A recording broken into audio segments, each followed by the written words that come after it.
Bueno, buenas tardes. Estamos en el Salón de Acuerdos de la Suprema Corte con la presencia de dos catedráticos de Derecho Procesal y además especialistas en procesos colectivos con una gran producción bibliográfica, que además fueron integrantes de relatorías de esta Corte, que tuvieron un paso que no nos ha contaminado, afortunadamente.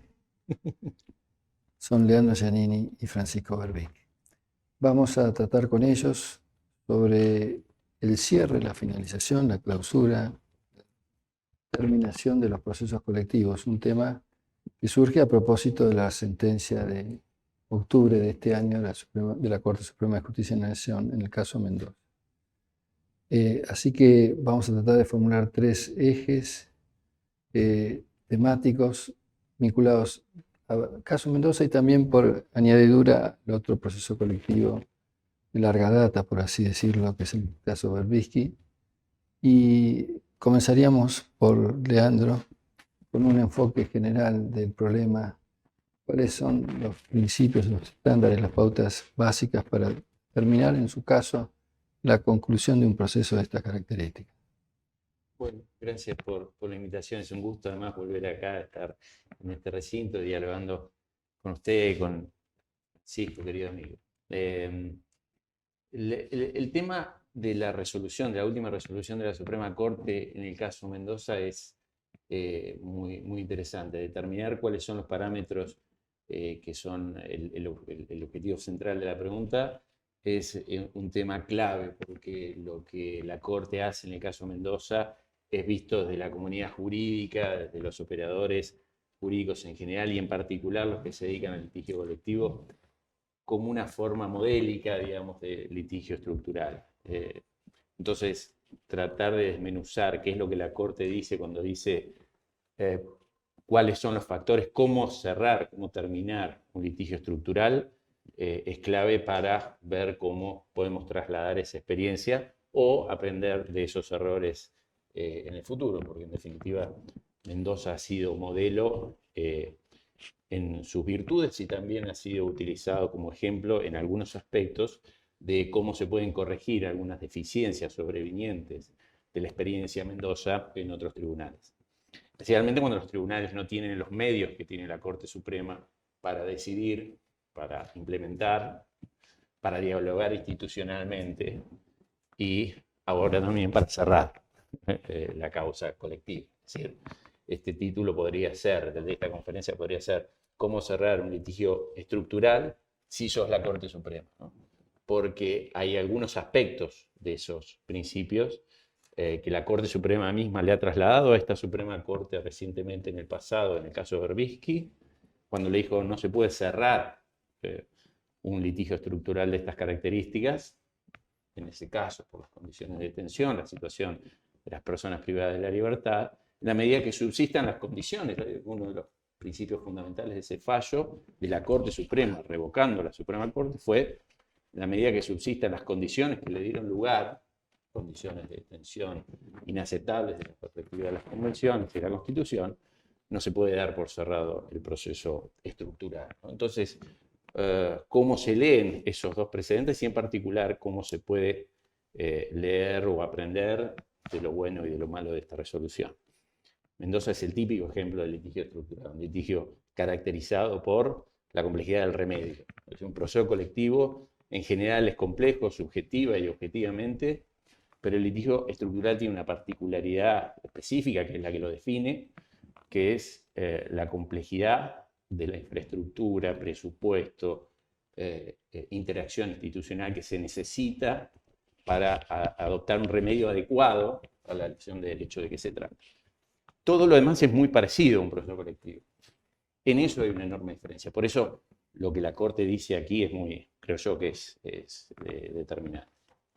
La Corte, siendo directo a la pregunta, después de analizar los antecedentes de la causa, algunos de los antecedentes principales, recordemos que Mendoza es una causa con un polo activo compuesto por 17 vecinos, a los que se le suman otros 44 con posterioridad, un grupo de 5 ONGs identificadas como terceros autorizados para discutir, la Defensoría del Pueblo de la Nación, que o sea, de paso igual es la pena resaltarlo cada vez que se puede, está vacante desde el año 2009, pese a la exhortación de la Corte misma en el año 2016, y una causa que la Corte tiene para decidir de organizaciones de la sociedad civil en fase jurisdiccional para decidir sobre si esa subsistencia es inconstitucional, es decir, la subsistencia de un estado de cosas en la que el defensor del pueblo no está, y un polo pasivo compuesto por los estados nacional, provincial, municipal y 44 empresas que tuvieron una forma muy particular de contradicción a la hora de resolver la contienda, que no viene tanto al caso en esta oportunidad. En ese escenario, la Corte, después de dictar la sentencia, típica sentencia estructural, típica sentencia que es utilizada como modelo tal vez de lo virtuoso, es decir, de esos modelos experimentalistas, como decía, se ven esos modelos intermedios de aproximación por objetivos, verificación de la ilicitud de la conducta o de la práctica institucional sistemática, seguida por definición de objetivos generales, 3 objetivos generales, y 8 que se pasaron a ser 9 objetivos particulares que se tienen que ir optimizando a través de instrumentos que en general tienen una gran deferencia. La Corte y los tribunales que resuelven el litigio estructural en general definen objetivos generales, definen objetivos particulares, que son muy importantes porque son, en definitiva, los principios a maximizar. Y después le dan deferencia, ¿no? Es la pauta de aproximación. A veces una deferencia total, a veces una diferencia emplazada, a veces una diferencia parcial. Mendoza es un caso de deferencia parcial. Algunos de los instrumentos, de los medios, de los mecanismos están establecidos de cómo llegar a esos objetivos. En algunos casos, cómo supervisar, cómo controlar, cómo discutir, cómo dialogar, etcétera, están identificados en el cómo en la sentencia misma. El desafío general, en definitiva, una vez encontrado este modelo que creo yo que es lo que de Mendoza sí se ve como algo para destacar, es decir, algo que se puede imitar, esta forma de litigación experimentalista en el cumplimiento de la decisión, se llega finalmente a la sentencia, que para muchos fue realmente sorpresivo, pero que en definitiva termina dando por cerrada la causa, controlando cómo los objetivos particulares se están cumpliendo. Es un gran gerundio en una parte de la sentencia, digamos, el principio central sería si uno, se definieron objetivos, 2, se designó cuál es la autoridad competente para cumplir, supervisar y tratar de alcanzar esos objetivos, y 3, le llama a la Corte perspectiva funcional. La Corte dice esto: yo definí cuáles son los objetivos. Desde una perspectiva institucional, además, se estableció, no lo designó la Corte, se creó por ley, en que la Corte tuvo una participación tal vez activa, pero que en definitiva es el producto del diálogo interjurisdiccional, que es la creación de la CUMAR. Es decir, se definen objetivos, se define la más importante de las autoridades encargadas del cumplimiento de esos objetivos, sin perjuicio de la solidaridad general que existe, la colaboración y lealtad interinstitucional que tiene que existir en estos casos, pero hay una autoridad que debería estar supervisando, etc. Con eso se cumple, se puede dar por cerrado un proceso, dice, desde la perspectiva institucional. Es una distinción difícil en mi juicio, lo vamos a también escuchar a Francisco seguramente, sobre este punto, en lo que es la distinción entre la perspectiva institucional, define objetivos, designo una autoridad o existe una autoridad competente para verificar si se cumplen, y una perspectiva funcional, una distinción que no se llega a entender bien, pero básicamente creo que lo que dice es, desde la perspectiva institucional, el proceso colectivo puede terminar, podría haber terminado hace décadas, de hecho, diciendo cuáles son los objetivos y cuál es la autoridad, cuál es la autoridad que se encarga de verificar. Y dice, y desde la perspectiva funcional, y pasa a analizar cómo está el estado de cumplimiento de esos objetivos. Ahí, de la misma lectura del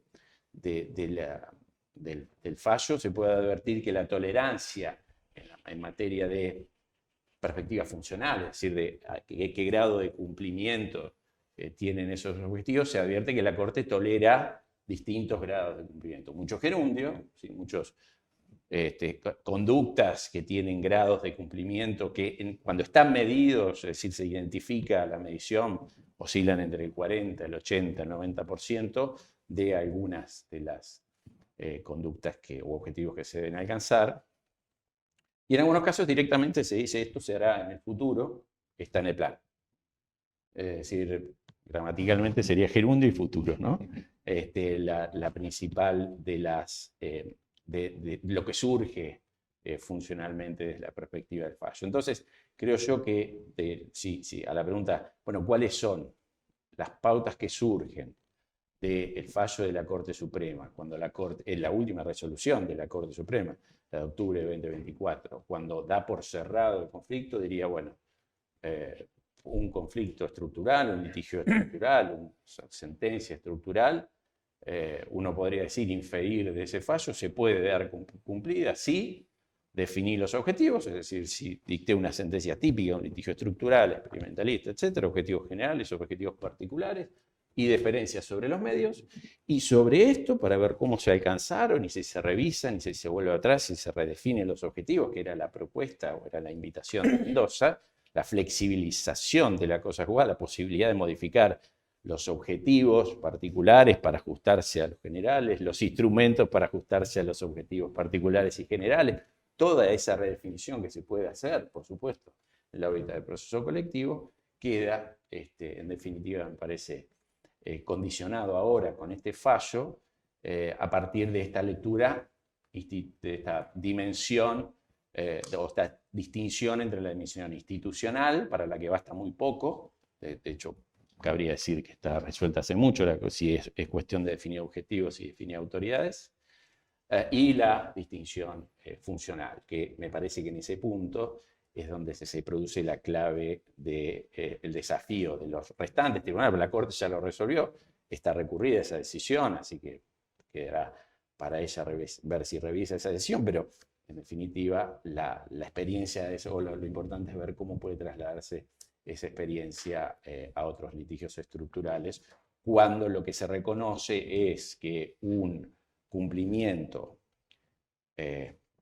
porcentualmente limitado, escaso, o directamente un 0% de implementación porque está en un plan y está en el futuro de lo que la administración va a hacer, es suficiente para dar por cerrado el litigio estructural. Y la Corte Interamericana de Derechos Humanos, que supervisa sus propias decisiones y a veces supervisa decisiones que, como son indicaciones de no repetición, garantías de no repetición, la Corte Interamericana manda a los estados a no reiterar una práctica inconvencional, y eso puede significar que el Estado tiene que modificar las cárceles de la provincia de Buenos Aires, de Mendoza, etc. Entonces, si la Corte Interamericana, que tiene esa lejanía, permanece supervisando su decisión, aún con la deferencia a los estados locales, me parece interesante ver cómo se va a trasladar el fallo Mendoza hacia otros litigios estructurales que hay en todo el país, y la provincia de Buenos Aires tiene el suyo muy importante, en el futuro, ¿no? Ese creo que es el desafío central. Me gustaría preguntarle a Francisco, en vista de esto, ¿qué valoración inicial crítica se puede hacer sobre las pautas, el modo de cumplimiento de las pautas? Y dos preguntas añadidas. Viendo el pronunciamiento, no el expediente, advierto que la decisión alumbra aparentemente ex nihilo, no estaría precedida por un informe de conclusión técnico, etc. Probablemente puede estarlo, pero no está referenciado en el largo desarrollo de antecedentes que tiene. Para disponer una medida de estas características, ¿no habría que estar precedida de un conjunto de informes conclusivos que, a modo de dictámenes de las administraciones públicas, propicien esta solución? Y por otro lado, dado que este caso tenía elementos proyectuales que permitían ser medibles con principio y fin, muchos eran obras públicas, otros eran más laxos, reglamento ambiental del territorio, etcétera, ciertas conductas. Pero mucho más concretizables son las pautas que las que eventualmente se podrían manejar en el caso Barbie. No habría que haber hecho una investigación exhaustiva de una ratio de cumplimiento, de avance en la satisfacción completa de esas obras que normalmente se pueden medir? Te dejo estas inquietudes. Bueno, muchas gracias, doctor Soria, por la invitación también, la posibilidad de compartir esta conversación con ustedes y con mi querido amigo Leandro, que venimos discutiendo estos temas hace tantos años. Lo primero que diría con respecto a esto, que realmente fue una sorpresa, no surge del expediente que haya habido ningún tipo de pedido de ninguna de las partes, ni de los terceros, incluso de las propias empresas o del propio Estado para que la causa se dé por finalizada. Y esto está confirmado de alguna manera por el propio abogado, el doctor Salaver, y el abogado de los vecinos que iniciaron la causa ya por el 2004. Creo que los estándares que explicaba Leandro recién sobre cuándo debe considerarse terminada una causa de estas características nos muestran un poco también la vinculación un poco simbiótica que tiene la causa Berbisky con la causa Mendoza.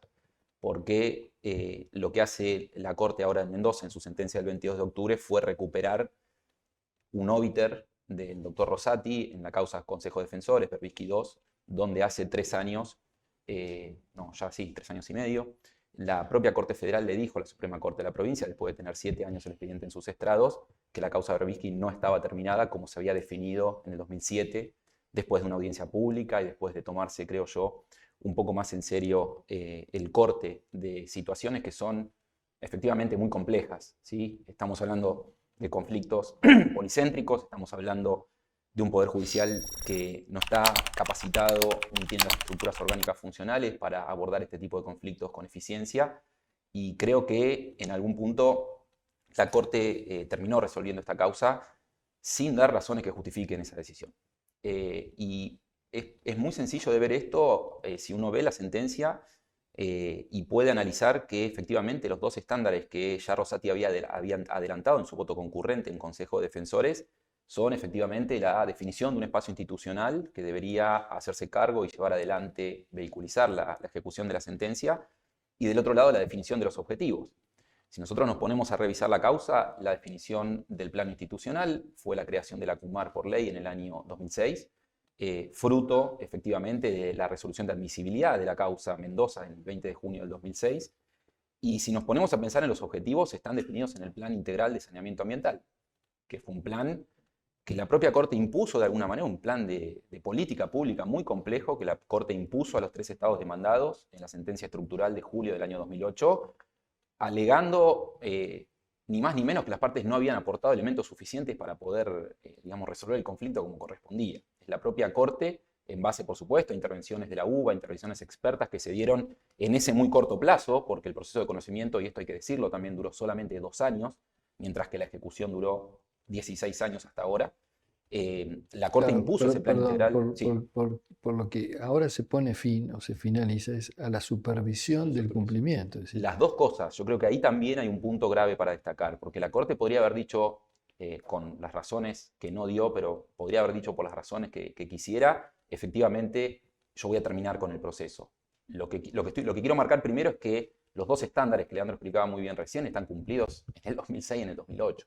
Y lo que hubo después es un proceso muy complejo, como también explicaba Leandro, como explica Roberto Berizonce, por aproximaciones sucesivas o por decisiones en cascada, con marchas, contramarchas, de tratar de implementar y de resolver una situación de contaminación ambiental en la zona con mayor densidad poblacional del país, una zona de 2.240 kilómetros cuadrados, una zona donde hay contaminación acumulativa ya reconocida desde el Poder Judicial de desaladeristas de Barracas. Estamos hablando de más de 130 años de contaminación acumulativa en una zona y que es la zona también mayormente de mayor densidad industrial.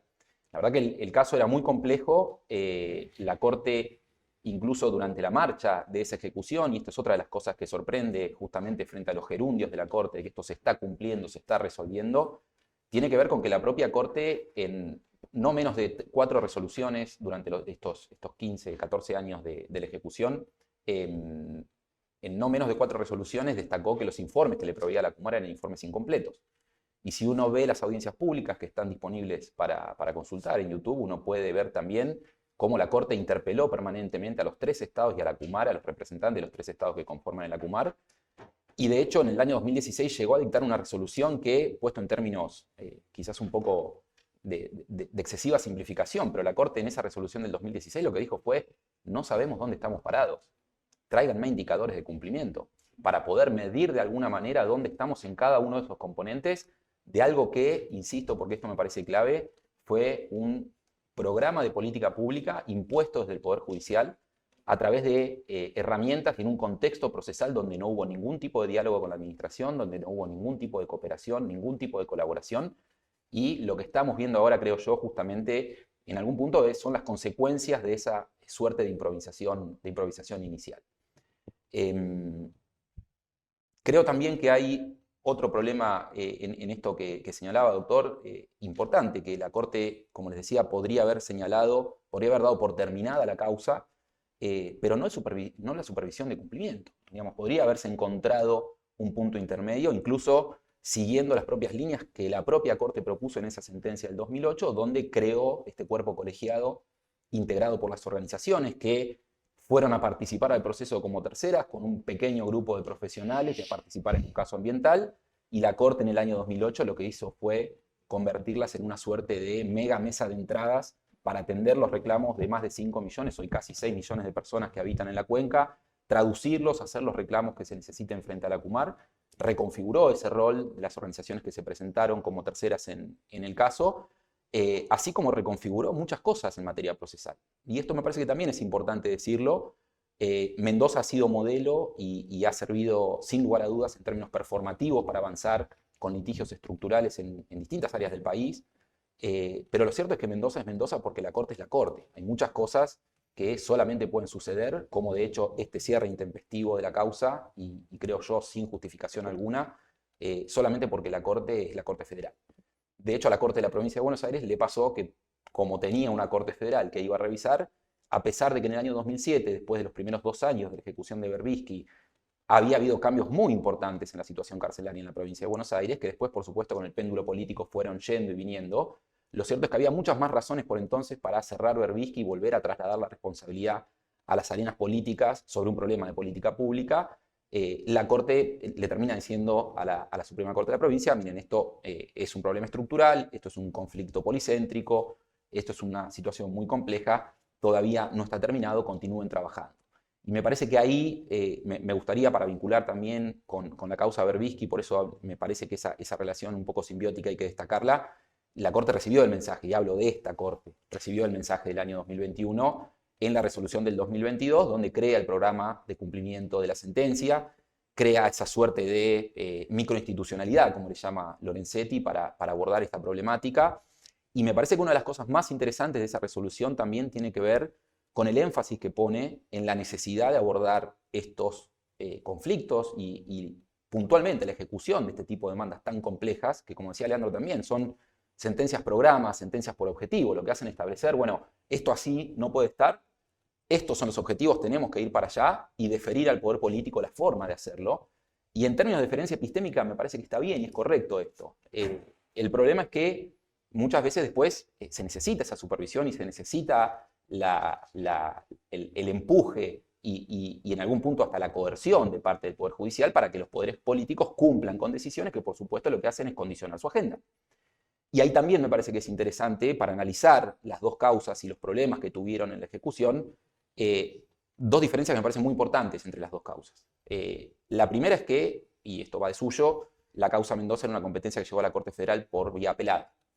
Perdón, en competencia originaria. Entonces la Corte tenía el ejercicio de todas sus facultades como juez pleno de la causa, a diferencia de lo que ocurrió en Berbisky, que llegó en competencia apelada. Entonces, si bien Berbisky fue la primera resolución estructural reconocida como tal que dicta la Corte ya por el 2005, y lo único que pudo de alguna manera reconocer la Corte, quizás implícitamente, era esta necesidad de diálogo y de cooperación para resolver problemas tan complejos, lo que hizo fue inventar una forma de ejecutar la sentencia y decir, bueno, dialoguen, reúnanse, hagan esa mesa de diálogo, informen cada 2 meses a ver qué está pasando. Y lo que pasó fue que se quedó corta, ¿no? Porque esa mesa de diálogo empezó con mucho ímpetu, con todos los actores involucrados, y después se fue un poco desinflando hasta que finalmente, como decía, porque hubo también cambios relevantes positivos en la situación carcelaria en la provincia, más allá de las críticas que uno pueda tener también contra esa resolución de la Suprema Corte del 2007, se terminó dando por terminada la causa. Pero Esa es una. Y la otra, que creo que no es menor también, tiene que ver con el tipo de derecho y el tipo de grupo que está involucrado en la causa. La causa Berbisky es una causa claramente contramayoritaria, donde el Poder Judicial tiene que ejercer ese rol contramayoritario, porque, es una obviedad lo que voy a decir, pero en la agenda política, la agenda de las personas privadas de su libertad no es una agenda interesante, no es una agenda, sobre todo en un contexto de tanta desigualdad y tantos problemas como tenemos en nuestro país, en nuestra provincia, es una agenda que es muy difícil de impulsar frente a otras necesidades, frente a otras prioridades. A diferencia de lo que era la causa Mendoza, donde cuando inició la causa podíamos estar, creo, todos de acuerdo en que la situación en la que estaba la cuenca hídrica en términos ambientales y también la situación en la que estaba en términos de derechos humanos, porque esto hay que decirlo también, Mendoza no es solamente una causa ambiental, Mendoza también es una causa de derechos humanos, hay gente que está viviendo, que estaba muriendo y que se sigue muriendo hasta el día de hoy por vivir en zonas donde no puede vivir. Me parece que esas dos diferencias de la causa son factores que, entre las dos causas, son factores que tenemos que analizar para medir el cumplimiento. Mendoza tuvo problemas estructurales desde su inicio, porque en la ejecución hablo, ¿no? El proceso de conocimiento, en los dos casos también, ahí hay otra semejanza, fueron procesos donde las discusiones convencionales, las discusiones constitucionales, eran discusiones relativamente sencillas, ¿no? El caso constitucional no parecía difícil frente a la situación fáctica que se le presentaba al tribunal. El problema era cómo hacemos justamente para cumplir y para llevar adelante esos objetivos generales que están establecidos en convenciones y en nuestra Constitución de manera muy, muy robusta. Y ahí, como decía, en Berbisky la Corte se quedó un poco a mitad de camino, solamente inventando esta herramienta de mesa de diálogo. En Mendoza ya tenía esa experiencia y fue mucho más allá. Y como sabemos, nuevamente, cuando ya había... usted hablaba Leandro hablaba de la situación de las empresas también, ¿no? A las empresas le habían pedido información antes de correr el traslado de la demanda. La Corte en Mendoza inventó un régimen de litispendencia, inventó un régimen de per saltum desde sede administrativa de Acumar directamente a la Corte, inventó un régimen de intervención de terceros, donde dijo, bueno, hasta acá, porque el polo activo está suficientemente representado, de acá en adelante, con la mera invocación de esta decisión, no voy a permitir que entre nadie más. Todo eso fueron resoluciones que se fueron dando en el trámite de la ejecución, lo cual demuestra que esa ejecución, a mí me gusta más llamarla implementación de la sentencia estructural, porque lleva mucho tiempo y implica un proceso, creo yo, mucho más complejo del propio proceso de conocimiento. Y ahí también con relación a las empresas me parece que es otro de los temas muy delicados del caso en general y de la propia ejecución de la sentencia, porque las empresas, a pesar de que fueron las contaminantes directas, Leandro mencionaba, la demanda original involucró a 44 de esas empresas como demandadas directas, pero una vez que les corrieron traslado de la demanda, con sus buenos abogados y abogadas, lo que hicieron las empresas fue empezar a traer terceros, porque el daño ambiental es solidario, es una responsabilidad solidaria, y por supuesto si tenían que pagar frente, otra vez insisto con esto, una situación de contaminación ambiental de más de 130 años, después iban a querer repetir de quienes también estaban contaminando. La situación de las empresas, no se sabe qué pasó. Y los más de 5.000 millones de dólares que se gastaron en la implementación de la sentencia Mendoza fueron pagados 100% con dinero de los contribuyentes. Y no es que la Corte no atendió la situación de las empresas. De hecho, la propia Corte en su resolución del 2006 señaló muchos defectos postulatorios de la demanda y corrigió, tomó como bandera la causa y fue corrigiendo esa demanda de oficio y a través de ejercicio de facultades instructorias y ordenatorias, pero también, por ejemplo, rechazó después la excepción de defecto legal que plantearon muchas de las empresas que se presentaron en la causa. Y esas empresas no fueron ni siquiera mencionadas en la sentencia del 2008, que condenó a la recomposición del daño ambiental. No es que la Corte dijo, voy a deferir su tratamiento para después, no es que la Corte dijo, vamos a ver qué hacemos con esto. Otra vez, ¿no? Como conversamos hoy un poco antes de entrar acá, uno puede entender que frente a casos tan complejos, el tribunal pueda ir, venir, acomodar, probar, intento, ensayo, error, pero lo cierto es que necesitamos razones, porque es el Poder Judicial. Y la legitimidad democrática que tiene esas decisiones tiene que construirse con razones y con procedimientos porque no tienen esa legitimidad de origen que tiene el sufragio popular en los otros departamentos del Estado. Entonces me parece que también ahí otro tema que está estrictamente vinculado con esto que pasó y que está pasando, porque la verdad que la causa Mendoza no está terminada todavía, hay dos recursos de reposición muy sólidos, uno presentado por el grupo de vecinos que inició la causa y otro presentado por el propio cuerpo colegiado. El del cuerpo colegiado tiene un análisis de datos y de evidencia empírica muy concreto y muy específico que demuestra claramente que está muy lejos de cumplirse los objetivos de ese plan integral de saneamiento ambiental. Pero, y además hay que ver qué pasa con la ejecución, porque otra de las cosas que hizo la Corte en Mendoza al dictar la sentencia del 2008 fue delegar esa ejecución en un juez de primera instancia. Y eso también fue un problema.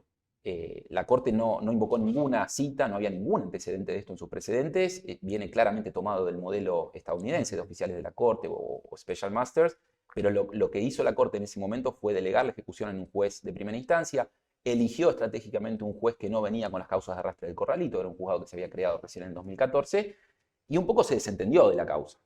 Y no sé si recordarán, pero ese juez terminó siendo separado por sospechas de corrupción, fue sometido a un jurado de enjuiciamiento, luego la competencia se partió, se le asignó a 2 jueces penales, lo cual uno también tendría que hacer una crítica de esto, porque es un caso netamente administrativo y los jueces penales no tienen las herramientas para trabajar en ese vínculo permanente con la administración.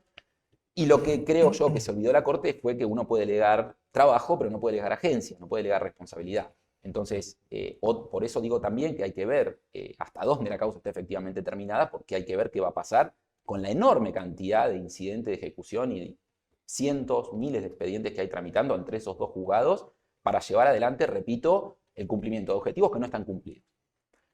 Otro problema que veo también en esto es que, como explicaba Leandro, en estos estándares, la atribución institucional a la resolución de la causa en este caso queda en manos de los propios demandados.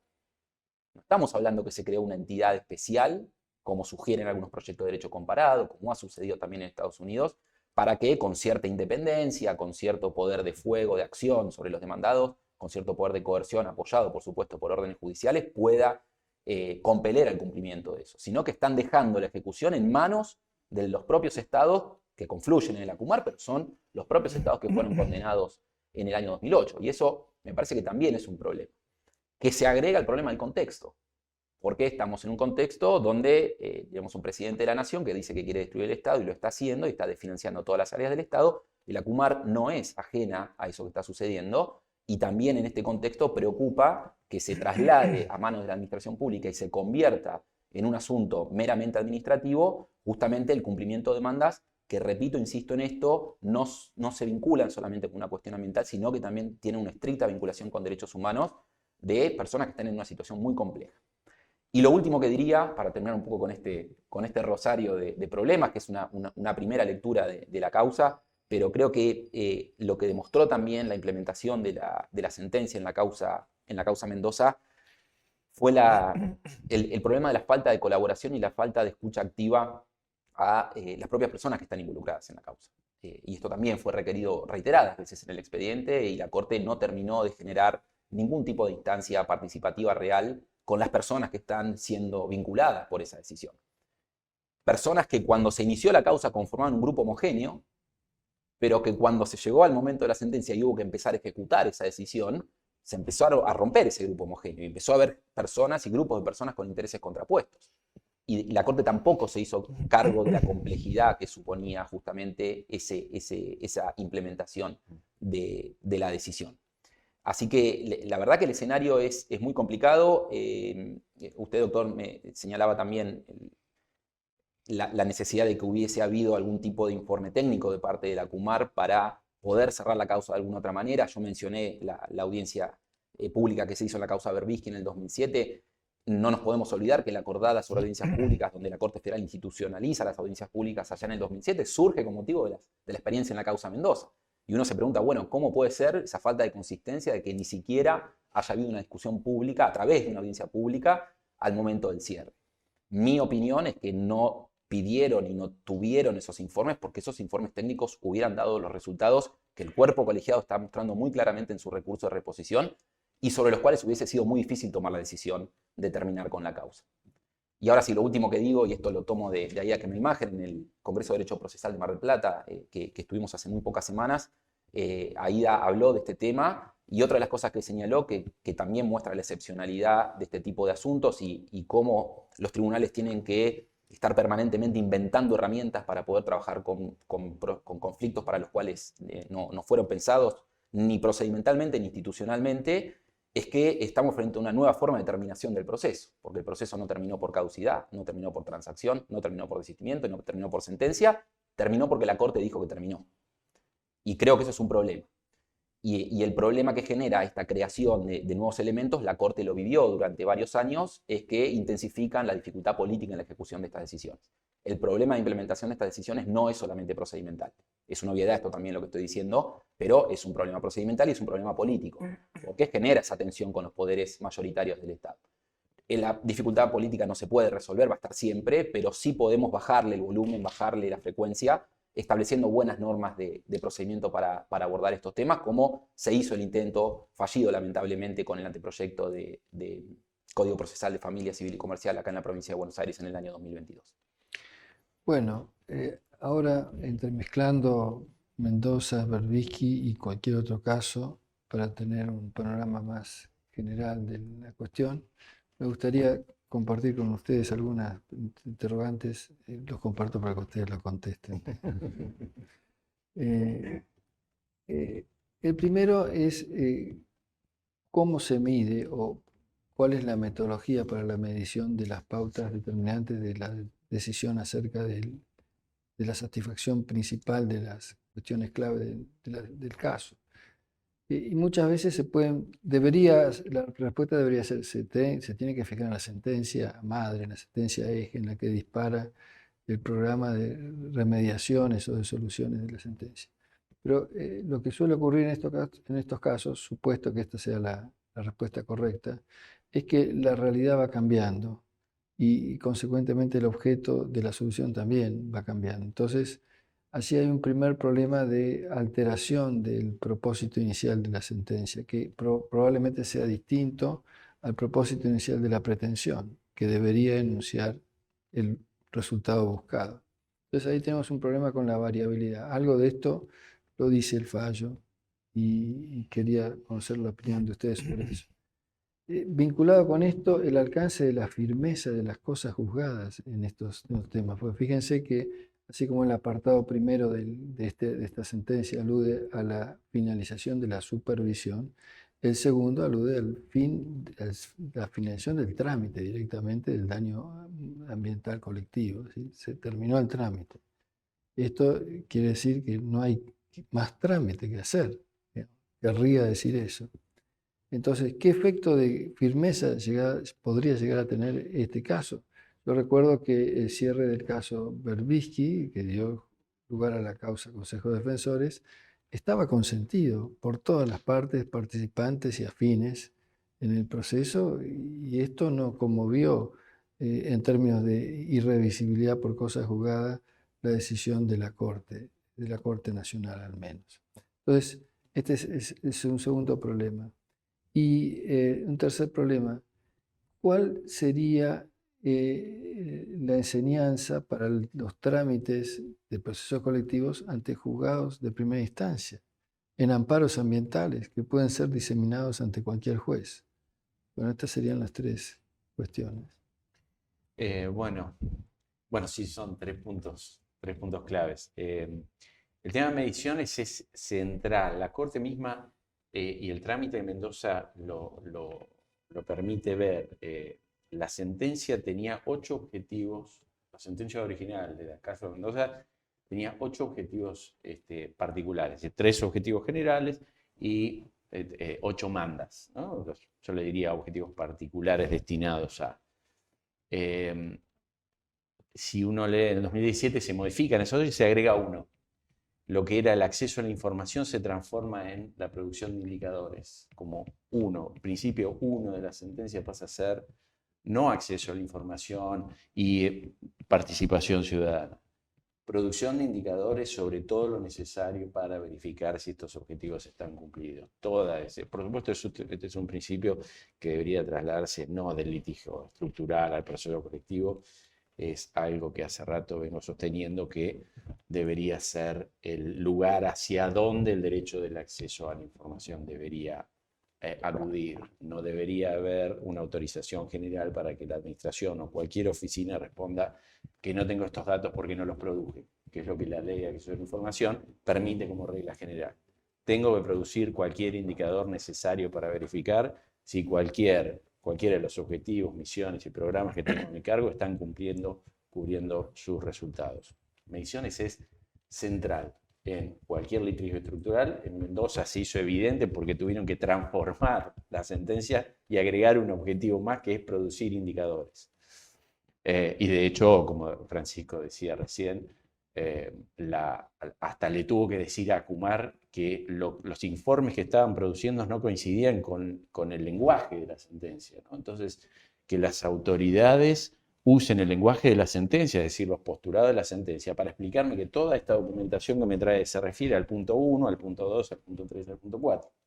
Entonces, la producción de indicadores y la medición por objetivos me parece central, fundamental. Es una experiencia trasladable a cualquier litigio estructural, no solo a Berbisky, sino a cualquier otro. Sin eso es imposible comenzar. De hecho, yo diría, la lectura implícita de esta última resolución de Mendoza, creo yo, si bien dice institucionalmente basta con designar la autoridad, decir los objetivos, designar la autoridad, parece implícitamente que está diciendo también es necesario medir, ¿no? Tener medición. Sobre el segundo punto es de la esencia, el tema de la revisión, la flexibilización de la cosa juzgada, creo que es la esencia de las sentencias estructurales, una particularidad universalmente reconocida como propia de estos mandatos, de estos comandos, es que una vez verificada la ilicitud de la práctica institucional, la conducta omisiva, activa, sistemáticamente lesiva de derechos o sistemáticamente ilícita, para decirlo genéricamente, luego de eso, que es lo que queda en definitiva difícil de modificar, que pasa en la autoridad de cosa juzgada, la parte declarativa de que este estado de situación es intolerable en términos constitucionales, convencionales o legales, el remedio, la manera de solucionar esto es lo que se transforma en lo que está sujeto a flexibilización. Y ahí creo yo que el razonamiento en términos de objetivos generales, objetivos particulares e instrumentos, y además método, ¿sí? Método de debate, de deliberación, de transparencia de acceso a la información, de quienes discuten, etc. Todo ese conjunto es variable. ¿Sí? La práctica, la puesta en práctica, el arranque, la puesta en funcionamiento del plan puede poner en evidencia que el instrumento no sirve para cumplir el objetivo particular, que hay otras formas mejores, más rápidas, más eficientes de hacerlo, distintas a las que se fijaron como un mecanismo de solución. La causa Shell es un ejemplo de este sentido, la subterránea de Buenos Aires es un ejemplo. Digamos, ¿hay alguna forma mejor de remediar el suelo que no sea levantar la 9 de julio, levantar todo el suelo, poner otro suelo y faltar de nuevo? Que sería la forma que inicialmente se pensó. Sí, la aireación, otras formas menos, más efectivas, más eficientes, incluso aun cuando la otra, ese mandato ya pasaba en la autoridad de cosas juzgadas. Entonces, me parece que esa clave es otra enseñanza permanente del litigio estructural, la modificabilidad, por supuesto, sujeta a los objetivos centrales. Lo más difícil es modificar los objetivos generales. Uno no puede decir, Mendoza consiste en no remediar el ambiente, que es el objetivo 1 general, ¿no? O empeorar la calidad de vida de los habitantes. Podría pasar que se modifiquen esos objetivos centrales, pero es más difícil. Los objetivos particulares y los instrumentos, creo yo que son los que más inciden. Y le dejo a Francisco lo de la remisión a otros juicios, que es un gran procesalista. Sí, yo con respecto a los indicadores, dos cositas sobre las dos primeras nada más para agregar a lo que decía Leandro. Me parece que con el tema de indicadores, efectivamente es fundamental tener algún tipo de manera. Como dijo la propia Corte en el 2016, necesitamos saber dónde estamos parados para poder efectivamente definir cuándo termina nuestra jurisdicción. Porque si no, lo que está pasando es lo que pasa ahora con esta sentencia de la Corte Federal, es que parece una renuncia a la jurisdicción, y eso es lo que hace mucho ruido, ¿no? La jurisdicción nos enseñaron que es irrenunciable, que si uno abre su competencia como Tribunal de Justicia en una causa o controversia, y hablo en los términos más estrictos del 116 de la Constitución Nacional, esa causa debería llevarse adelante hasta que se termine de resolver la controversia, y acá, si no tenemos indicadores para medir, no podemos saber cómo se termina la causa, cuándo se termina la causa. Y ahí me parece que hay que hacer mucho énfasis en la necesidad del trabajo interdisciplinario y del trabajo oportuno interdisciplinario, diría, para definir esos indicadores y para controlar esos indicadores.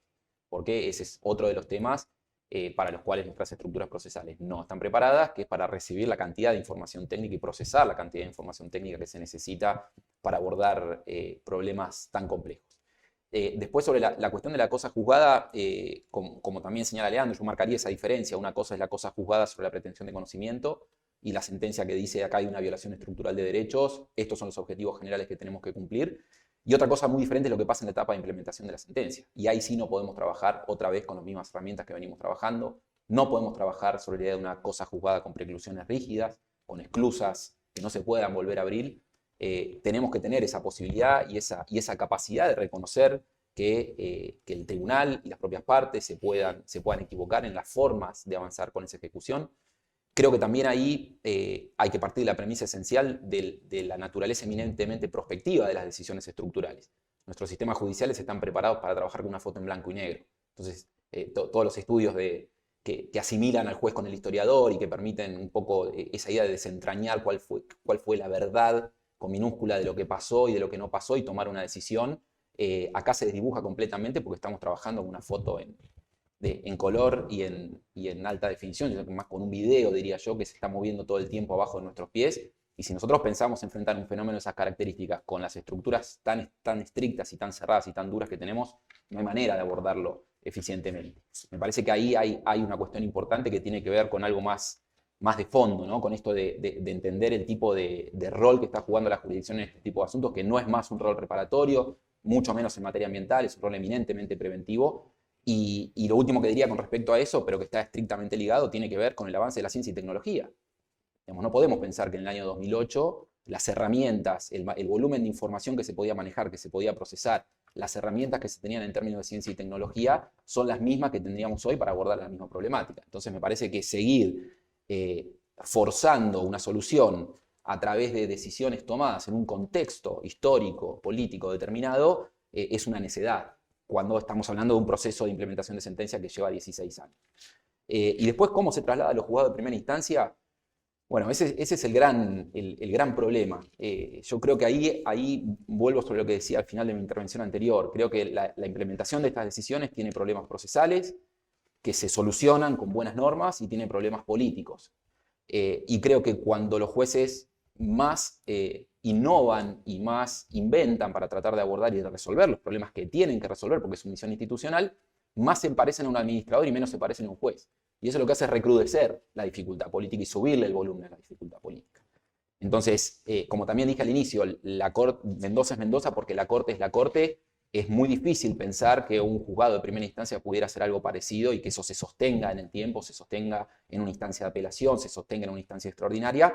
Pero creo que el desafío ahí, que por supuesto exige mayor compromiso, que por supuesto también exige mayor trabajo, tiene que ver con construir esas decisiones de manera dialogal, de manera cooperativa con las partes, trabajar con sentencias, acuerdos, mini acuerdos, micro acuerdos si se quiere, pero lograr soluciones consensuadas sobre cómo avanzar y poder también desde ya hacerse cargo de la necesidad de que estas decisiones tienen que tener otro tipo de motivación. Una motivación agravada, tienen que tener otro tipo de justificación. Yo creo que, y la propia Corte en la acordada 12 del 2016, que es la que regula el reglamento de actuación en procesos colectivos, la única norma transustantiva, diría yo, que tenemos en materia colectiva en el orden nacional para trabajar con estas cosas, que lamentablemente dejó afuera los asuntos ambientales, que esa es otra discusión, pero esa acordada tiene una previsión muy clara para los jueces y una orden muy clara, porque le dice ustedes deberán tomar con la mayor celeridad posible todas las medidas que sean necesarias para ordenar el procedimiento. Entonces, y si me voy al 34 y al 36 de nuestro Código de Provincia, el Código de Nación, la posibilidad de trabajar con experiencias comparadas y de bajar a la práctica nuevas herramientas está. Lo que necesitamos es otro tipo de argumentación, otro tipo de fundamentación, para que sea más sólido, para que eso se pueda sostener racionalmente. Eso, por supuesto, mientras no tengamos una regulación en la materia. Hace muy pocos días participamos de un congreso en Brasil, el primer congreso iberoamericano sobre justicia colectiva, y dentro de las conclusiones va a salir una carta dentro de poco publicada. Una de las propuestas, se cumplieron 20 años del Código Modelo de Procesos Colectivos para Iberoamérica, y una de las propuestas es empezar a trabajar desde el Instituto Iberoamericano en un anteproyecto de procesos estructurales, asumiendo que ya no son solamente procesos colectivos, sino que además son procesos colectivos de otras características, de mayor complejidad, y que necesitan de este tipo de reglas para darle apoyo a los tribunales para que trabajen mejor de esta manera. Creo que en términos pedagógicos, didácticos, muchas de las cosas que ha hecho la Corte son muy interesantes y se pueden trasladar a los juzgados de primera instancia con estos problemas que creo yo tienen más que ver con cuestiones políticas que con cuestiones propiamente procedimentales. Bueno, algunas, Una sí. cosa adicional, una enseñanza y más bien coloquial para, digamos, para el litigio estructural en su conjunto, para quienes alguna vez llevamos y participamos, no dejarse llevar por la fatiga, sería el título, que es el título de trabajos que han analizado la litigiosidad de Brown, es decir, las distintas etapas de la litigiosidad por la desegregación escolar en los Estados Unidos de los años 50. Ya en los años 70 se publicaban papers analizando la fatiga de los tribunales cuando tuvieron que encarar sistemáticamente la aplicación del principio de hay que solucionarlo con la mayor agilidad posible, el estándar de Brown 2, ¿no? Con a la mayor brevedad posible, que el mismo Marshall, el abogado de Brown, dijo, con el tiempo aprendí, que fue juez de la corte, después con el tiempo aprendí que la mayor rapidez posible era lento. El estándar significaba lento. ¿Por qué? Por el nivel de fatiga que puede producir encontrarse con los problemas que venimos analizando. Claro que hay problemas de información, hay déficit infraestructural en el Poder Judicial, por supuesto que hay problemas de diálogo para hacer un control, restraint, separación de poderes. Por supuesto que hay problemas muy serios en la implementación, pero no dejarse llevar por la fatiga me parece que es algo que coloquialmente, ya que por ahí nos ven no solo desde el ámbito académico, creo que es un principio central en esta materia. En ese sentido, los jueces tendrían que prepararse para la media maratón como mínimo. Como mínimo, no es un sprint, está claro. Claro, no son velocistas. Y celeridad no es precipitación. Tal cual.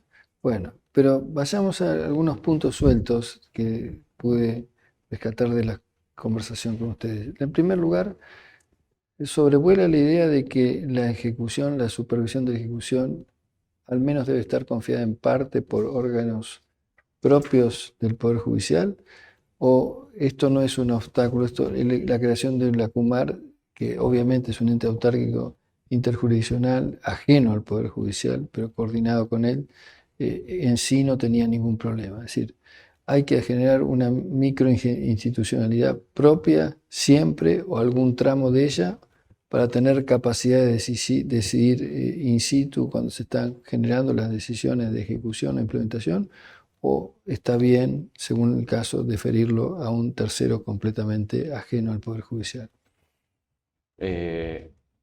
Yo diría lo siguiente, eso depende mucho del tipo de organismo que está llevando, jurisdiccional que está llevando el caso adelante en un litigio estructural. No todos los jueces pueden crear una APCS, ¿no? Los jueces de primera instancia, una oficina de cumplimiento de una sentencia estructural. Y por lo tanto, muchas veces el litigio estructural en primera instancia consiste en la deferencia, una mayor deferencia al reconocimiento a ni más ni menos que el autor de la práctica ilícita que debe ser remediada, esa clase de soluciones. Que no es, por supuesto, Mendoza se crea este organismo, la Corte tenía herramientas adicionales, creo que fue parte del diálogo y de los acuerdos tener una oficina con potestades jurisdiccionales administrativas de esas características, que pueda multar, recaudar tasas, etcétera, con amplísimas facultades. No era un problema de tipo de logística, que la Corte no se pudiera crear esa oficina, tal vez. Pero aún en los litigios estructurales ante jueces, por ejemplo, de primera instancia, que no pueden crear esa clase de oficinas o que no tienen a mano esa clase de oficinas, el desafío central, lo que no pueden delegar es la supervisión. Es decir, yo puedo decir, por eso Francisco dice bien, esto es un proceso de implementación que incluye la supervisión, ¿no? Definición de objetivos, puesta en práctica de un plan y supervisión de los... Bueno, esa parte de la supervisión, a mi juicio, es muy difícil, si bien el juez no tiene tampoco una oficina de presupuesto que le permita supervisar, sí tiene que tener una mínima estructura imparcial que permita supervisar si los informes, sea de ACUMAR, sea del Ministerio de Justicia o sea de una oficina hidrológica provincial o cualquier otra, según el tipo de caso, esté brindando información confiable. Entonces esa última parte para mí es difícil dejarla en manos de quién es el agente activo de la práctica ilícita, ¿no? No sé, Sí. Francisco. Sí, no, ahí hay las experiencias de derecho comparado que trabajan con delegación de la ejecución de sentencias de este tipo, que trabajan con delegación, por ejemplo, de situaciones complejas donde se buscan acuerdos, donde no hay sentencia, pero se saca del tribunal. Son todas contextos en que efectivamente el tribunal no puede perder, porque es parte de su jurisdicción, el poder sobre la causa, el poder de decisión final. Después, los modelos se arman como un guante. Y eso también es algo que a nosotros nos cuesta mucho como hijos de la tradición continental europea, que tratamos de meter el conflicto en moldes prehechos y creo que tenemos que romper con esa idea si queremos trabajar con estas cosas en serio. Con lo cual lo que quiero decir también es que depende mucho del tipo de conflicto y del tipo de cosas que haya que hacer. Quizás para algunas situaciones haya mucho más para delegar y controlar, quizás en otras situaciones haya mucho más para retener y se pueda delegar menos, pero creo que en algún punto tiene que haber siempre de parte del tribunal un espacio que permita supervisar esa sentencia. No nos olvidemos que la Corte cuando delega en Mendoza en el 2006 lo que dice es, acá va a haber un montón de incidencias y nosotros necesitamos inmediación con la gente que está en el conflicto. Esas fueron las razones principales para esa delegación. Y acá en cualquier tipo de conflicto estructural pasa lo mismo. Y otra vez quiero insistir con esta idea, y porque no es con la idea de que no es solo un problema procesal, procedimental, es un problema estructural en términos de estructura orgánico-funcional también de nuestros tribunales. Por eso me parece muy interesante lo que hizo la Suprema Corte de la provincia con la creación de esa oficina, porque efectivamente lleva muchísimo trabajo y es un trabajo que tiene muchas veces muy poco que ver con derecho, con la verificación de esos indicadores, con trabajo en el territorio, con trabajo de análisis interdisciplinario, que jueces y juezas no pueden tomar si quieren mantener una agenda racional de sus casos. Uno de los principales fundamentos que sostiene la figura de los oficiales de la Corte de Estados Unidos es justamente ahorrarle tiempo al tribunal. Pero otra vez está muy claro que esos oficiales de la Corte, que son públicos o privados, tienen poderes que están limitados y están otorgados, tienen ciertos poderes de decisión, pero la última palabra siempre es del tribunal, porque la jurisdicción es del tribunal y esa jurisdicción es irrenunciable. Ahora, estamos hablando de la complejidad que tiene la instrumentación, el artefacto necesario para supervisar y encarar inicialmente un proceso de estas características. La propia Corte, que tiene una gran estructura, se encontraría seguramente inhibida de administrar 10 conflictos de esta índole en simultáneo. Y la sociedad argentina no es nórdica ni escandinava. Tiene problemas estructurales de todo tipo. Potencialmente podrían plantearse centenares de procesos estructurales.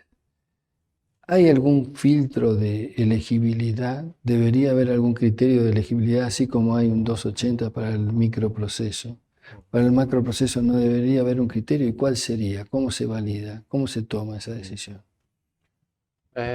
Yo creo que uno de los estándares, lo escribí hace mucho tiempo, uno de los estándares de representación adecuada en un litigio colectivo, el proceso estructural es una variante del proceso colectivo, es precisamente en distintas fases del proceso la presentación por parte de quien promueve, es decir, una exigencia, porque por supuesto requiere un esfuerzo adicional en operadores que no están debidamente fondeados muchas veces para tener todo lo que se le exige a alguien para lograr cumplir con estos estándares, pero creo que es fundamental a la altura en la que estamos de la práctica del litigio colectivo y en particular del litigio estructural, exigir que desde el inicio, yo no digo por supuesto no es un 280 porque está lejos de ser infundado o va a estar la mera cita de una norma para desestimarlo, sino es un estándar motivable y motivado de decisión, así como de otros factores que rigen o permiten analizar qué tan vigorosa es la defensa de los intereses de un grupo que en definitiva no autorizó a esta persona a hablar en juicio en defensa de sus derechos. Bueno, la exigencia que viene acompañada, que es esta representatividad adecuada, uno de esos estándares debiera ser, en el caso del litigio estructural, también en otros procesos colectivos en los que la implementación es mucho más fija, de procesos de consumidores, etcétera, que la implementación a veces es más difícil que la discusión sobre si es ilícito o no que se cobre una comisión.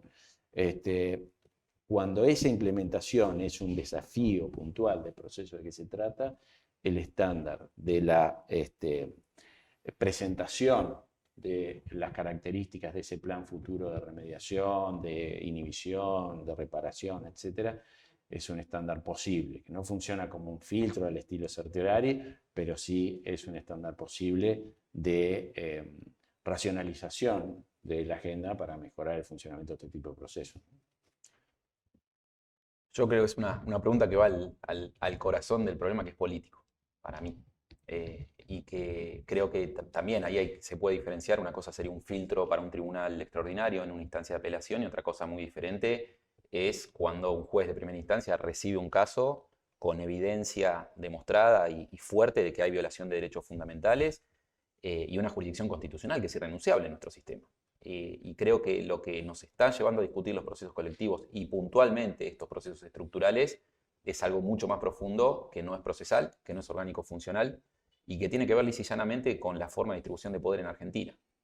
Quizás pueda parecer grandilocuente, una exageración lo que estoy diciendo, pero creo que tenemos que empezar a discutir de otra manera cómo se vinculan esos poderes del Estado para ver cómo empezamos a atender estos casos, porque desde el 94 para acá es razonablemente posible presentar problemas políticos que antes se quedaban afuera, presentarlos con un discurso de derecho dentro del Poder Judicial, frente a un Poder Judicial que tiene, por razones epistémicas, un deber de hacerse cargo de ese conflicto cuando se presenta en forma de causa o controversia. Lo que tienen estas causas que son tan grandes que muchas veces no parecen una causa o controversia. Esa también es otra discusión.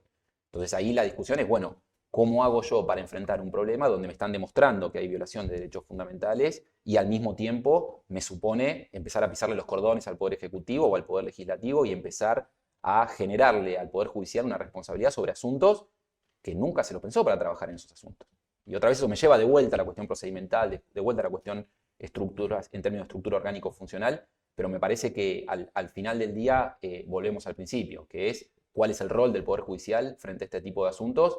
Muchas de las discusiones que se han tenido en materia de colectivos están muy vinculadas a lo que fueron las discusiones sobre control de constitucionalidad. Me parece que esto nos está exigiendo repensar y dar un paso más. Creo que estamos en un punto de inflexión todavía un poco desorientados viendo cómo hacemos para ordenar este tipo de asuntos. Porque efectivamente hay muchos problemas y efectivamente el Poder Judicial no está preparado para esto. Lo que yo no creo es que la solución sea que el Poder Judicial no intervenga, porque otra vez, si hay violación de derechos fundamentales, hay un deber institucional irrenunciable, repito, del Poder Judicial de intervenir. El tema es cómo, cuándo, con quién. Y eso, otra vez, creo que el Congreso tendría que ocuparse de discutir esto seriamente y sancionar algunas leyes, algunas reglas que permitan trabajar con estas cosas de otra manera, ¿no? Una última consideración, vista desde un enfoque inhabitual para estos casos, que es la perspectiva de la demandada estatal habitualmente, ¿no? Frente a la variabilidad y evolución que puede tener el objeto del proceso y la prosperabilidad de las pretensiones. ¿Qué margen tiene para aducir decisiones sorpresivas, desfavorables?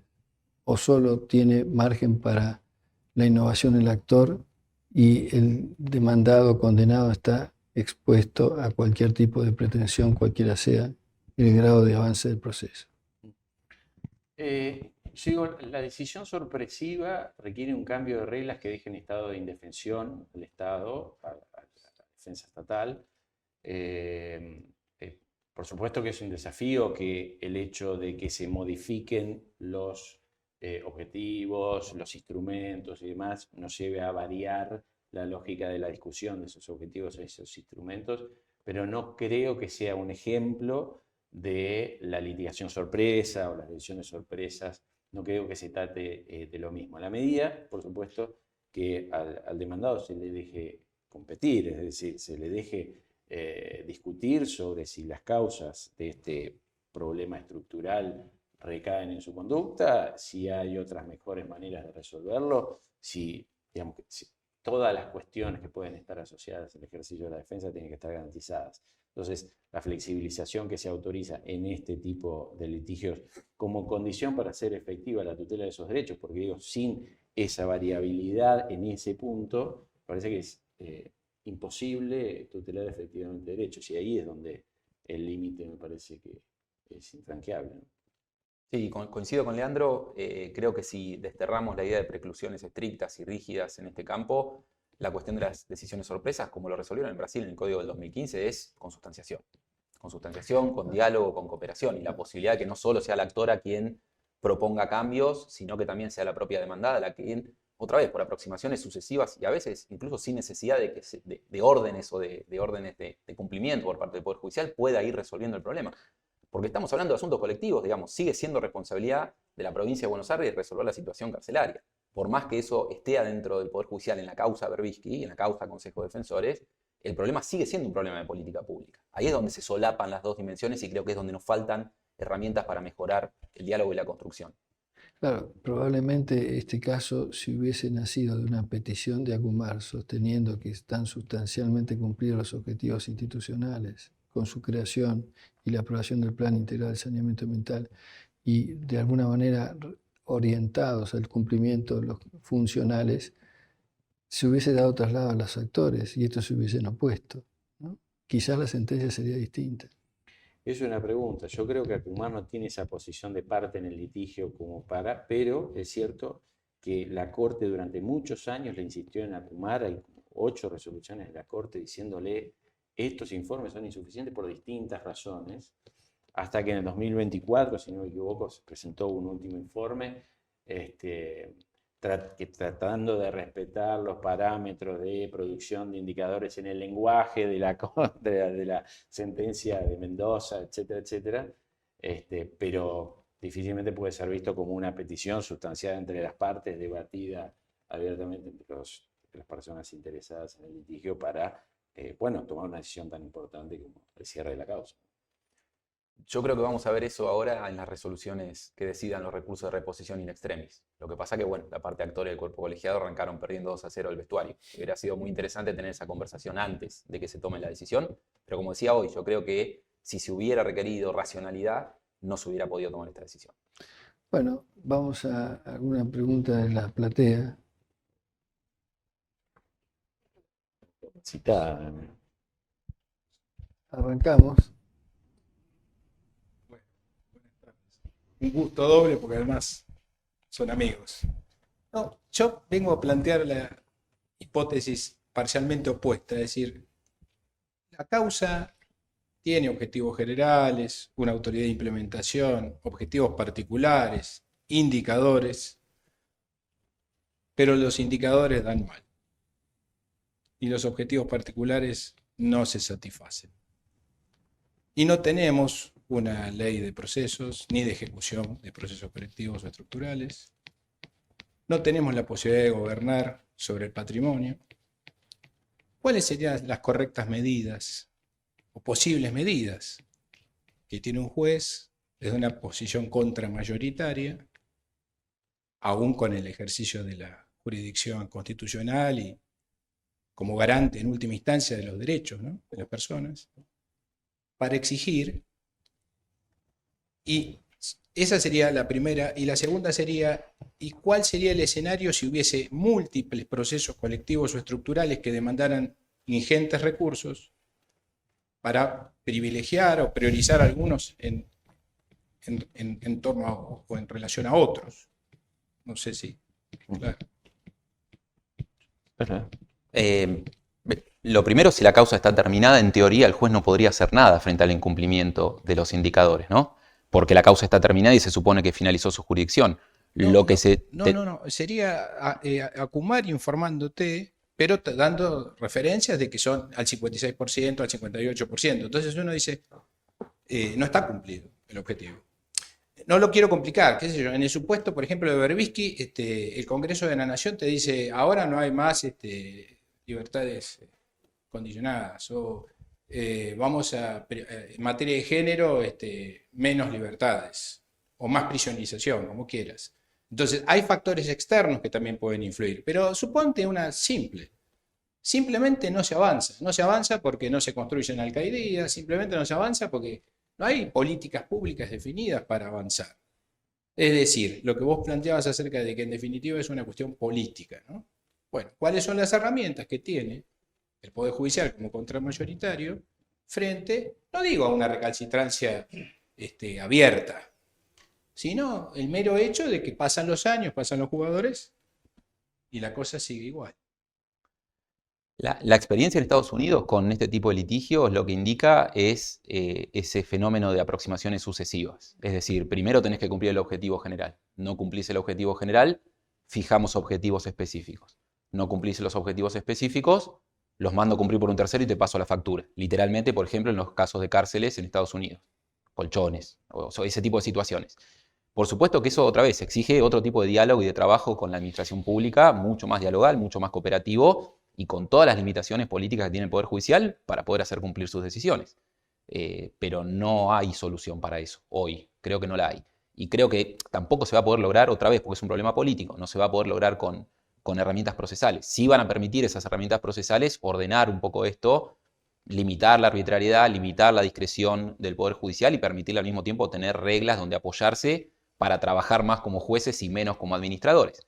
Y después sobre lo otro que planteas, Homero, de un poco la frazada corta, ¿no? De la multiplicación de procesos, por lo que te entiendo, sobre temas diferentes. Porque otra cosa es la multiplicación de procesos, como pasó en Berbisky, sobre el mismo tema, que eso en teoría no debería pasar, y hay herramientas para tratar de abordarlo, como se está haciendo ahora, pero la discusión sobre otros temas diferentes en algún punto no es distinta a la discusión en casos individuales, donde el acceso a la justicia de algunos permite que sus derechos se vean reivindicados y otros no. Por supuesto que en este caso la cuestión cuantitativa nos genera un problema cualitativo. Y lo que están haciendo los jueces hoy, y esto también es algo que venimos discutiendo personalmente como planteando hace muchos años, los jueces están asignando presupuesto. Tenemos que hacernos cargo de esto. Están asignando presupuesto con sus decisiones. Entonces están haciendo política. El tema es que no lo pueden hacer, no se puede hacer de la manera que se está haciendo. Está muy mal que se haga de la manera que se está haciendo y no hay manera de justificarlo democráticamente a esto. Pero eso implica, otra vez, rediscutir ya no solo una cuestión procesal, hay que rediscutir cuestiones un poco más profundas. Me parece que nadie se quiere hacer cargo de dar esta discusión, ni en el Congreso de la Nación, ni en la legislatura de la Provincia de Buenos Aires, por poner dos ejemplos nada más. ¿Alguna otra pregunta? Julio. Bueno, ante todo, muchas gracias por la invitación y los felicito a todos por la precisión de las preguntas y de las respuestas también que las siguieron. Desde que seguí el caso Mendoza no dejó de impactarme y siempre me pareció algo que no lo definiría sino como exuberante, digamos, exuberante de un proceso, porque las acciones, como ustedes las llamaron, de infraestructura, digamos, o estructurales, son una excepción de las acciones de clase. Y las acciones de clase son una excepción del proceso que conocemos. Entonces, eso son muchos pasos. Y hoy me pregunto si alguien no hubiese iniciado una acción de daño colectivo ambiental, no hubiese sido más expeditiva para los particulares que todo lo que, la actuación que se llevó a cabo, ¿verdad? Y que terminó como terminó, y ustedes muy bien lo relataron. Pero va una pregunta en esto. Podríamos pensar y dudar si no están extralimitados los poderes, porque en esto de, como bien decía Robert Vick, de la película y un juez más que mirar el espejo retrovisor hacia la declaración de un estado de cosas, mira hacia la gestión, y si eso no es propio de otro poder y no del Poder Judicial, hay una primera cuestión ahí. La contesta muy bien el doctor Berbick cuando habla de la jurisdicción, pero no me quiero quedar en esa discusión. Doy el punto. Voy a esto. ¿Creen que a partir justamente de eso podemos pensar en un diseño institucional distinto, tal vez con una figura y prerrogativas del defensor del pueblo que pueda jugar en este tipo de acciones? De modo tal de conferirle al defensor del pueblo que sea, en esto que decían antes, el primer filtro, el primer receptor, el primer accionante de este tipo de acciones. Primera pregunta. Y la segunda tiene que ver con, también veo un riesgo, no es que veo que el concepto sea circular y falaz, pero veo un riesgo de circularidad en esto de los problemas de este tipo de acciones. ¿Son posibles de ser capturados en una legislación? Los proyectos que mencionabas antes, Francisco, ¿capturan bien y resuelven bien la cuestión? Es decir, ¿el poder político, legislativo, nos darán una ley para este tipo de cosas? ¿Cómo ven estas dos cosas? Gracias. Gracias, Flor. Muy buena pregunta. Yo le diría, son varias. En una, diría la característica prospectiva de esta clase de litigios es típico, así como lo policéntrico, es típicamente algo distinto a lo que sucede en los litigios que estamos acostumbrados a decir, no porque la jurisdicción no sea prospectiva, porque muchas veces lo es, la jurisdicción de familia es prospectiva y es individual y nadie se rasgó nunca las vestiduras por ello, es decir, predomina lo prospectivo, es decir, el futuro de las decisiones más que la definición de cómo el pasado debe ser reparado. Pero sí el predominio de lo prospectivo asociado al control de políticas públicas que requieren reformas estructurales significativas y presupuestarias, es lo que creo yo define. Entonces, no es tanto lo prospectivo, que sí es una característica, sino el problema de la interacción del Poder Judicial con los otros poderes, que es finalmente lo que venimos hablando, ¿no? Sobre el defensor del pueblo como filtro, el defensor del pueblo es central. Fue una oficina que tenía unas particularidades muy, digamos, especialmente importantes para garantizar la tutela vigorosa de derechos fundamentales en nuestro país, y se portó como tal muchas veces, en muchas oportunidades. Tuve además la oportunidad de verlo en funcionamiento, la Defensoría del Pueblo en aquellos momentos, y la verdad que siempre me pareció un organismo. Por eso hice el punto cuando empecé, porque es algo que, digamos, me parece fundamental remarcarlo una y otra vez. Pero no me gusta la expresión como filtro.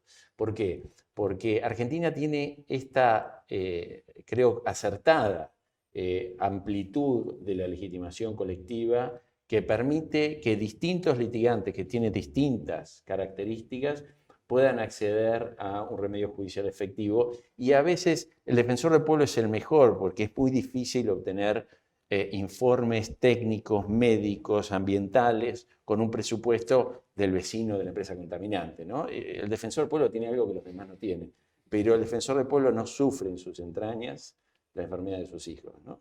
Entonces, el afectado, para decirlo de alguna manera. Entonces, la combinación de distintos legitimados me parece que da lo mejor de cada una de esas perspectivas, y usarlo como filtro del defensor del pueblo sería algo que evitaría. Por lo pronto, designémoslo, ¿no? Eso es lo primero. Después Ha hecho también su trabajo el defensor del pueblo, que por eso no hay defensor del pueblo hace 15 años. Exacto. Y los proyectos de ley, Francisco, si querés.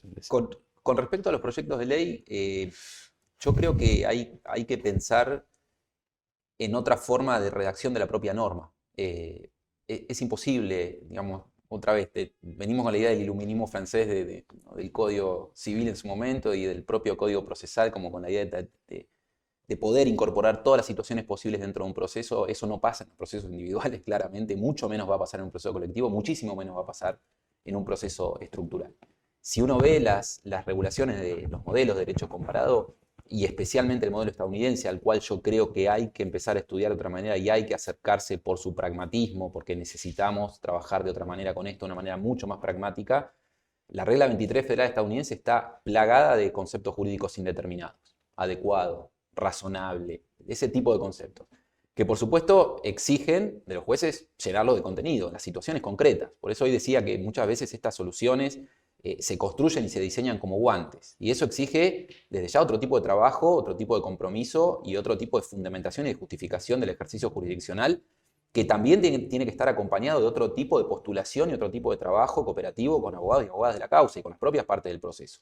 Creo que eso es lo que nos está faltando. Seguimos tratando de abordar un fenómeno completamente diferente, como es un conflicto tan complejo, policéntrico, prospectivo, que involucra cuestiones políticas tan sensibles, que involucra distintos grupos que muchas veces entran en contradicción, que involucra el problema de la frazada corta del presupuesto. Seguimos intentando abordar eso con herramientas pensadas para mirar una foto en blanco y negro y resolver un accidente, una indemnización por un accidente de chapa y pintura en la esquina de 7 y 48. Entonces, me parece que ahí es donde también legisladores y legisladoras tienen que abordar la temática de otra manera. Necesitamos reglas procesales, pero esas reglas procesales, de la misma manera que estamos viendo que se están desarrollando los conflictos en la práctica, no pueden ser reglas estrictas. Tienen que ser reglas que le den deferencia y que le den capacidad de maniobra al Poder Judicial, pero al mismo tiempo que le den un respaldo suficiente. Por supuesto, para llenar de contenido. Cuando digo contenido, digo motivación razonada de las decisiones, que eso también está faltando mucho, ¿no? Hay mucho cliché en el Poder Judicial, y en este tipo de asuntos el cliché no tiene lugar, porque necesitamos otro tipo de justificación y otro tipo de motivación. Y no solo en la sentencia definitiva, porque uno piensa en decisiones razonablemente fundadas y piensa en la sentencia definitiva, pero acá el diablo está en los detalles. La enorme mayoría de estos casos donde se juegan las suertes en las pequeñas resoluciones interlocutorias, en las pequeñas providencias de trámite, que muchas veces adquieren una complejidad enorme. Entonces creo que tenemos que encontrar un equilibrio en eso, tener una buena regulación, pero que al mismo tiempo permita a los jueces y a las partes tener la flexibilidad necesaria para poder abordar conflictos tan complejos. ¿Alguna otra pregunta? Marce. No les invito, creo que el micrófono. Sí, sí, porque tiene... Bueno, ¿se escucha ahí? Gracias a los dos siempre por su excelencia, los colegas que explican muy bien todo. Una pregunta muy sencilla, pero de difícil respuesta. Estos casos, que son justamente los dos estructurales creo más paradigmáticos que tenemos, Berbisky y Mendoza, ¿pueden concluirse? ¿Hay un momento en el que realmente pueden concluirse? Como en su momento, ya pasamos Berbisky 1, Berbisky 2, yo de acá, los dos. La propia Corte, con lo que dijo en Berbisky 2, creo que no podría haber cerrado Mendoza, si sigue su propio estándar de supervisión hasta que las condiciones estén de algún modo subsanadas o encaminadas de un modo que puedan tener perdurabilidad en un tiempo más o menos amplio. Entonces, la pregunta sería esa. Y si lo cierran, siempre va a haber que poner alguna autoridad o algo o alguna delegación para seguir supervisando su ejecución, aun cuando en ese momento esté en situaciones más o menos aptas para cerrarlo. ¿Cómo es posible eso? Sí, claro, es la pregunta del millón. Si así no se cierra, ¿cómo se cierra? Sería, ¿no? Porque si no sería una litigiosidad infinita y cada problema ambiental de la cuenca sería una ejecución de sentencia de Mendoza, ¿no? Ese sería, o cada problema de condiciones mínimas de detención sería no un habeas corpus individual, sino un incidente de ejecución en Berbisky y así sucesivamente, ¿no? Yo creo que es una cuestión de grados la que define cuándo el cumplimiento de los objetivos es suficiente como para, ¿no? Que es la clave, ¿no? En definitiva, defino los objetivos, superviso los objetivos, hasta dónde los tengo que supervisar. En cuanto a práctica sistemática, la palabra del millón es sistemática, para mí, ¿eh? Cuando vos definís que algo en lo sistemático está suficientemente supervisado, medido y está sustancialmente cumplido, ahí estamos ante una situación en la que vos podés, eso no significa, por supuesto, ni el gerundio del 40%, ni el futuro imperfecto de podría pasar que en el futuro se apruebe este plan, etc., ¿no? Pero creo que sí es posible cerrarlo y hay, me parece, ¿no? Que hay distintos modelos, otra vez, de estructuración organizacional del Poder Judicial que muestran distintas experiencias también. Es decir, el momento en el que el litigio colectivo cesa puede dejar abierta explícitamente la posibilidad de la litigación en lo que sería un habeas corpus por establecimiento, por ejemplo, que es un habeas corpus colectivo, pero por una práctica institucional de un establecimiento. Es también un problema de Berbisky, ¿no? Pero si no concita la atención de todos los establecimientos y no parece ser una práctica sistemática del Ministerio de Justicia, Servicio Penitenciario, etcétera, bueno, ya empieza a, en esto que digo que es una cuestión de volumen y de sistematicidad, es lo que en definitiva va a medir esa posibilidad. Entonces, los distintos modelos decía, algunos como Brown, ¿no? La litigiosidad Brown, que es, te fijo el estándar, bueno, primero, Brown 1, te digo, no, hay que desagregar, es inconstitucional la segregación en los colegios. 2, mandato, Brown 2, 1955, al año siguiente, hay que desagregarla lo más rápido posible. Que Marshall dijo, eso significaba lento al final, ¿no? Pero bueno, hay que hacerlo lo más rápido posible. Y nada más. Ese es un modelo, ¿no? La Corte Suprema se hace cargo del objetivo general y nada más. Y después controlo por recursos y apelaciones, Cooper versus Arm y tantos otros, hasta que en el 93 dijo, bueno, ya no se le puede, es decir, empieza el agotamiento, ¿no? Ese es un riesgo. Ese modelo tiene un riesgo. Para mí es la saturación y el agotamiento. Este otro modelo, el de la APC, etcétera, la APCS, es un modelo que tiene la ventaja, por supuesto, que la Corte tiene además una competencia de gobierno que le permite hacer muchas cosas en la órbita de gobierno no jurisdiccional y es una gran ventaja para no caer en esa situación y no incentivar el hartazgo, el cansancio y demás, ¿no? Es otro modelo posible, creo que es el que está en mejores condiciones de detectar cuando la práctica sistemática llega a su fin, en definitiva, y cuando hay que renovar la discusión en otros procesos para seguir adelante, perfeccionando por aproximación los objetivos constitucionales que están en juego, ¿no? Yo lo único que agregaría a eso es que creo que se puede terminar, coincido con lo que dice Leandro, pero no para siempre probablemente, ¿no? Otra vez, romper con la idea de una cosa jugada estricta, inflexible, de decir, bueno, terminé con esto porque estamos hablando de una ejecución de una sentencia. Cuando la sentencia de conocimiento sigue teniendo vigencia, el problema que tenemos con estos procesos, y otra vez es un problema político, que muchas veces las sentencias estructurales no hacen más que reflejar lo que dice una convención, o lo que dice una ley, o lo que dice la Constitución. Y uno dice, bueno, ya sabíamos esto, y otra vez, el problema central es la ejecución. Entonces, ¿cuándo ponerle corte a esa ejecución? Otra vez creo que es con indicadores claros, con objetivos claros, medibles, y poder ir otra vez, ahí de vuelta a la cuestión política de deferencia y de autorrestricción del Poder Judicial, porque no es el espacio epistémicamente democrático para trabajar con estos temas. Yo tenía una pregunta que empezaste a contestarla telepáticamente. Y justamente esta idea de que se puede cerrar, pero nunca se está prohibida la reapertura. Entonces, Total o parcial, ¿no? Como decía total o Leandro. parcial. Entonces, finalmente son eternos. Obras humanas eternas, digamos, de las pocas que hay, ¿no? Pero el segundo punto tenía que ver con, de nuevo, con lo que está sobrevolando ahí. Estamos llegando a la conclusión de que estos procesos, por su complejidad, por la envergadura institucional que tienen, por las horas hombre que insumen, por los costos añadidos, por la idea misma de selectividad y probablemente por la no recurribilidad en una alzada, solo pueden ser bien administrados por la Corte Nacional. ¿Cómo haríamos para que esa impresión no sea un hecho tangible? ¿Qué se les ocurre a ustedes como herramientas de reformas para hacer que un tribunal intermedio, por así decirlo, pueda tener algún nivel de efectividad a la hora de acometer estos procesos? Bueno, las dificultades infraestructurales de los tribunales intermedios o de los tribunales de primera instancia es, por supuesto, la esencia de tu pregunta y es la dificultad central que tienen los juegos de primera instancia.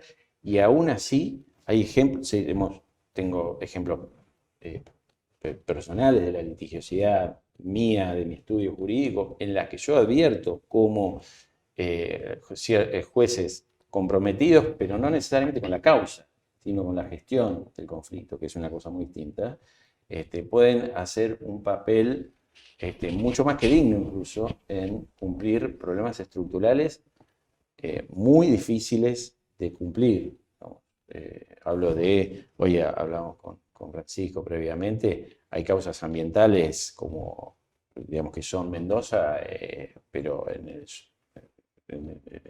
debajo del suelo, que digamos, replican en muchos sentidos algunos de los remedios de Mendoza, pero con una discusión totalmente distinta que no tiene que ver con la calidad hidrológica, sino con el riesgo de inundaciones, la calidad hidráulica, la discusión hidráulica, el ascenso de napas freáticas, por ejemplo. Está litigado por un juez de primera instancia federal, es muy difícil hacerlo, le faltan, por supuesto, y se evidencian esas dificultades, pero no es imposible. Los proyectos de ley pueden, creo yo, ayudar porque las Cortes Supremas tienen la particular diferencia autoasignada de flexibilizar mucho más las herramientas a disposición. La ley ayuda, el proyecto de ley que redactamos con José María Salgado, Francisco y yo hace unos años, establece algunos de estos estándares legislativamente. Por supuesto, como bien dijo Francisco, si no queremos conceptos indeterminados, ni empecemos, ¿no? Por supuesto que hay mucha indeterminación en esos estándares, pero son estándares que ayudan. En primera instancia, ayuda a contar con una herramienta establecida que permita ponderar factores de estas características sin temor a estar actuando desmedidamente, ¿no? Sí, reglas y compromiso, diría yo. Con el compromiso solo no alcanza, no le podemos pedir al Poder Judicial. Yo soy muy crítico del Poder Judicial, especialmente de la Corte, pero creo que no le podemos pedir actitudes heroicas, mucho menos a jueces de primera instancia que no tienen esa espalda institucional, esa espalda política, ni tampoco la estructura de recursos como para poder abordar estos temas. creo que sobre actitudes heroicas no se puede construir nada. Así que compromiso me parece que es importante, pero no alcanza solo con eso. Y sí insistiría en las reglas. Necesitamos reglas para poder hacerlo de otra manera y esas reglas, creo yo, también deberían hacerse cargo de lo que significa la gestión de este tipo de casos y por tanto también quizás esas reglas deberían indicar que si a un tribunal le cae una causa de este tipo, habría que asignarle otro presupuesto para que tenga otro tipo de personal, por ejemplo, ¿no? Pero esto otra vez nos exige repensar no solo la cuestión procesal, sino también la cuestión orgánico-funcional y cómo hacer para que efectivamente esto se pueda atender de manera adecuada. También pensar en la abogacía, porque fíjense los datos del registro de procesos colectivos en la provincia de Buenos Aires, muestra que en los lugares que tienen más problemas estructurales hay una bajísima cantidad de procesos colectivos. Por ejemplo, el Departamento Judicial de La Matanza, Loma de Zamora, creo que hasta hace poco habían 2 o 3 procesos colectivos. Y en otros departamentos judiciales, por ejemplo, Zárate, Campana o San Nicolás, que tienen una muy activa ONG, había más de 100 procesos colectivos. Y que la abogacía, es decir, la facultad de Derecho, la academia, la formación profesional también tiene que ver con esto. Una última pregunta. Yo en alguna oportunidad leí un texto de un autor americano que decía que la eficacia de estas sentencias depende de la buena voluntad del Estado para cumplirla, cuando es el Estado demandado. ¿Qué porcentaje de razón le dan a esa respuesta? ¿De 120 puede ser? Sin duda que se necesita buena voluntad, pero si lo ayudan es mejor. Bueno, nos despedimos con un aplauso.